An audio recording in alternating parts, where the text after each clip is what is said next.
অধ্যায় 430 একটা নতুন দিন টুয়ালাইট হারমিট অর্ডার। এটা কি ধরনের সংগঠন? আমি কেন এর নাম শুনিনি? যখন আলজার উইলসন আমাকে বিভিন্ন দল সম্পর্কে সাধারণ জ্ঞান দিচ্ছিল তখন সে এটার ব্যাপারে কিছুই বলেনি। অড্রে হল একই সাথে অবাক আর বিভ্রান্ত হচ্ছিল। ধূসর কুয়াশা মিলিয়ে যাওয়ার সাথে সাথে মিস্টার ফুলের নিস্পৃহ মূর্তিটাও উধাও হয়ে গেল। তার চোখ দ্রুত এদিক ওদিক ঘুরল আর সে দ্রুত একটা অনুমান করে নিল। টুয়ালাইট হারমিট অর্ডার নামের এই সংগঠনটাকে অরোরা অর্ডার আর লাইফ স্কুল অফ থটের মতো অন্যান্য গুপ্ত শক্তির চেয়েও বেশি শক্তিশালী আর রহস্যময় বলে মনে হচ্ছে। এটা এতটাই অজানা যে এমনকি জ্ঞানী এবং অভিজ্ঞ আলজার উইলসন, যার চার্চ অফ স্টর্মসের সাথে ঘনিষ্ঠ সম্পর্ক আছে, সেও এর অস্তিত্বের কথা জানে না। আর তাদের ষড়যন্ত্র রাজ্যের একজন শক্তিশালী অভিজাতের বিরুদ্ধে পরিচালিত হয়েছিল, যে কিনা বিশ্বের অন্যতম ক্ষমতাধর ব্যক্তি। তারা হয়তো বিয়ন্ডার জগতের গভীরতম অন্ধকারে লুকিয়ে থাকা পর্যবেক্ষক, আসল নিয়ন্ত্রক। তারা উত্তর ও দক্ষিণ মহাদেশের পরিস্থিতিকে প্রভাবিত করে, তাই এটা আশ্চর্যের কিছু নয় যে মিস্টার ফুল তাদের লক্ষ্য করবে। শেষবার আলজার উইলসন যখন সফলভাবে তার ব্লেস্টকে সাহায্য করতে রাজি করিয়েছিল, সেটা প্রতিশ্রুত পুরস্কার যথেষ্ট বেশি হওয়ার কারণে নয়, বরং মিস্টার ফুল নিজেই টুয়ালাইট হারমিট অর্ডারকে টার্গেট করেছিল বলে। এই সংগঠনটা আমাদের ট্যারো ক্লাবের মতোই রহস্যময়।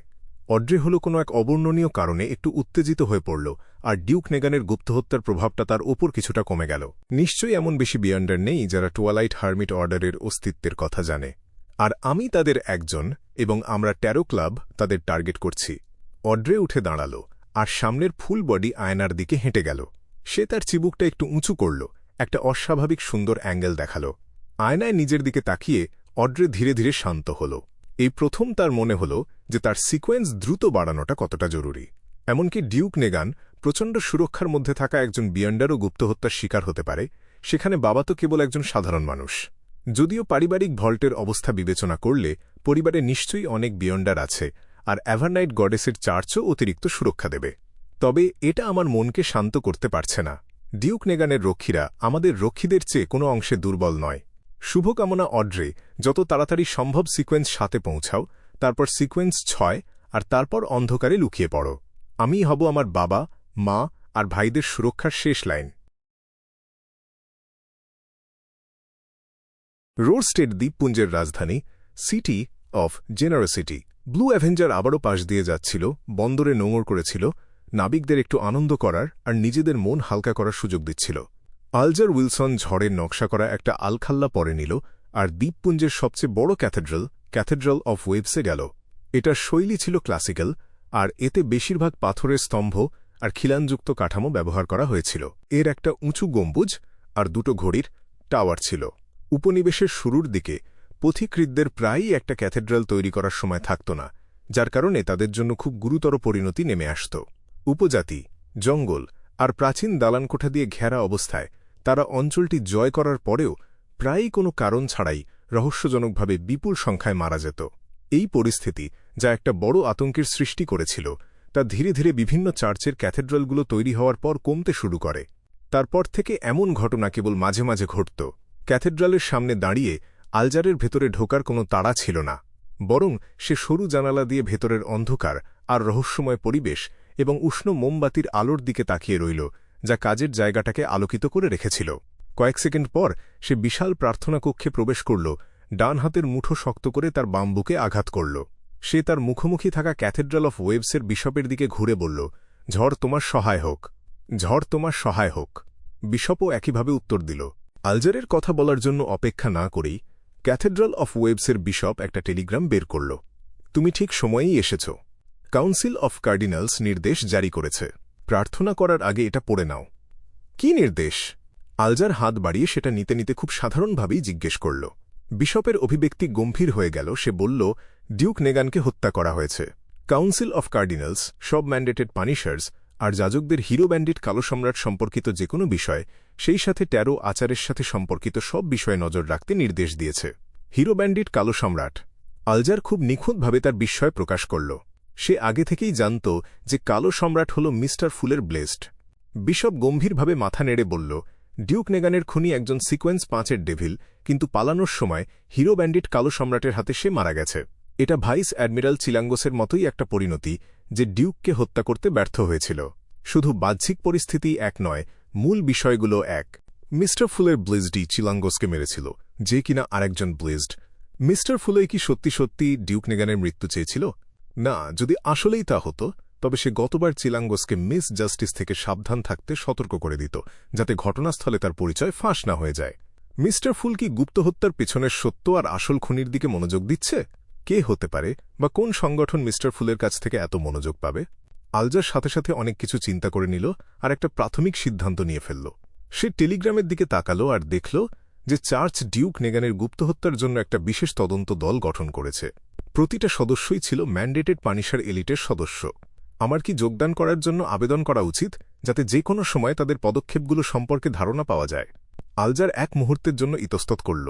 শেষ পর্যন্ত সে তার মূল পরিকল্পনা অনুসরণ করার আর নিজেকে আড়ালে রাখার সিদ্ধান্ত নিল।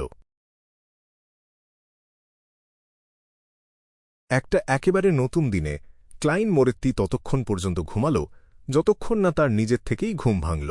সে ধীরে ধীরে উঠল, মুখ ধুল আর নিচে নামল। নাস্তা তৈরি করার কোনো তাড়া তার ছিল না, বরং সে অভ্যাসমতো দরজা খুলল, কুয়াশায় স্নান করল আর চিঠির বাক্স থেকে আজকের খবরের কাগজটা বের করল। এটা কি? হঠাৎ ক্লাইন লক্ষ্য করল যে খবরের কাগজের ভেতরে একটা মোটা খাম গোঁজা আছে। এটা মোটেও হালকা ছিল না। ওপরের দিকটা চাপতেই ক্লাইনের মনে ব্যাঙ্কনোটের কালির হালকা গন্ধ ভেসে উঠল। তার আধ্যাত্মিক অন্তর্দৃষ্টি তাকে বলল যে ভেতরে অনেক নগদ টাকা আছে। খুব সাবধানে সে এটা খুলল আর টাকার বান্ডিলটা বের করল। টাকাটা গোনার পর সে নিশ্চিত হল যে মোট 1000 পাউন্ড আছে। এটা মেশিনারি হাইভ মাইন্ডের পুরস্কারের টাকা। আমাকে গোপনে টাকা দেওয়ার এটা কি তাদের উপায়?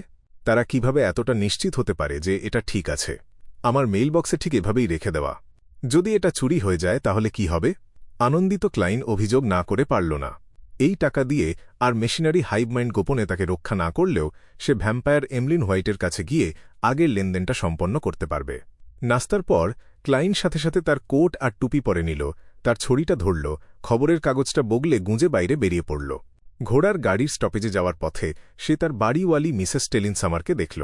স্টেলিন সামার তার স্টেলিন সামারের দাসীকে দরজার সামনের গাড়িতে স্যুটকেস তোলার নির্দেশ দিচ্ছিল। শুভ সকাল, মিসেস সামার। ক্লাইন হাসি মুখে তাকে অভ্যর্থনা জানাল।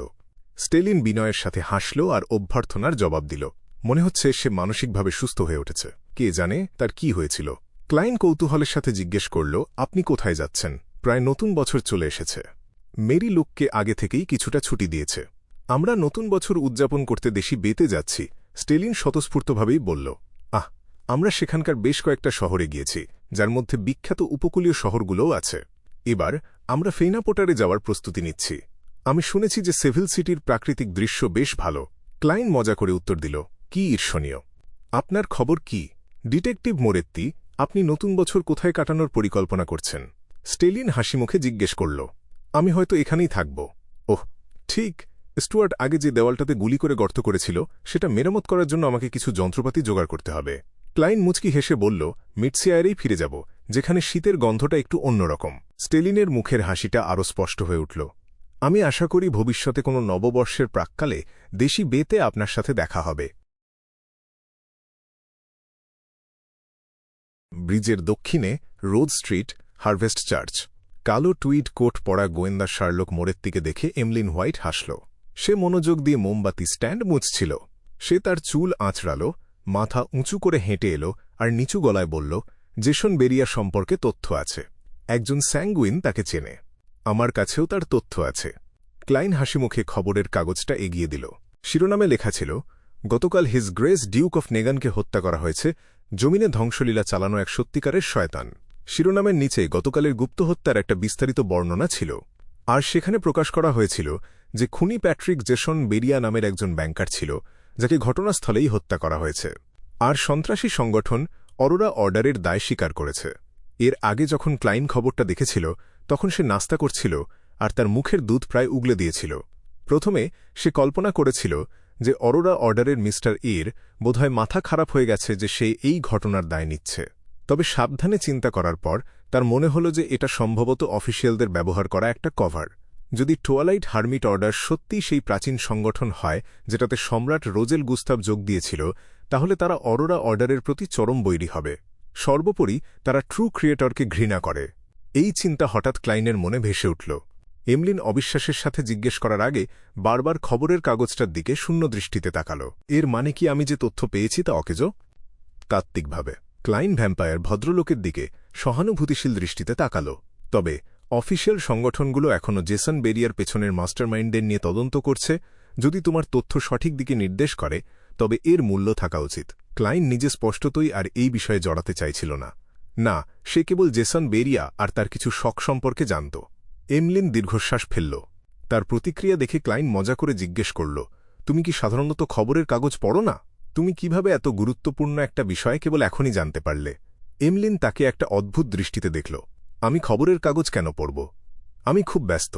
হারভেস্ট চার্চ পরিষ্কার করতে ব্যস্ত, তোমার বাড়িতে থাকা পুতুলগুলোর সাথে সময় কাটাতে ব্যস্ত, আর মানুষকে রক্ত দেওয়ার জন্য কিভাবে বোকা বানানো যায় সেই উপায়গুলো নিয়ে ভাবতে ব্যস্ত। তুমি সত্যিই একজন নতুন যুগের ভ্যাম্পায়ার। ক্লাইন মুখ খুলল, কিন্তু সে তার ক্লাউন ক্ষমতা ব্যবহার করে তার হাসি চেপে রাখল, যা তার প্রায় বেরিয়ে আসছিল। সে এমলিন হোয়াইটকে আর জ্বালাতন করল না, আর গম্ভীরভাবে বলল, আমি ইতিমধ্যেই ওই দুটো উপাদানের জন্য যথেষ্ট টাকা জোগাড় করে ফেলেছি। তুমি কখন আমাকে সেগুলো দিতে পারবে?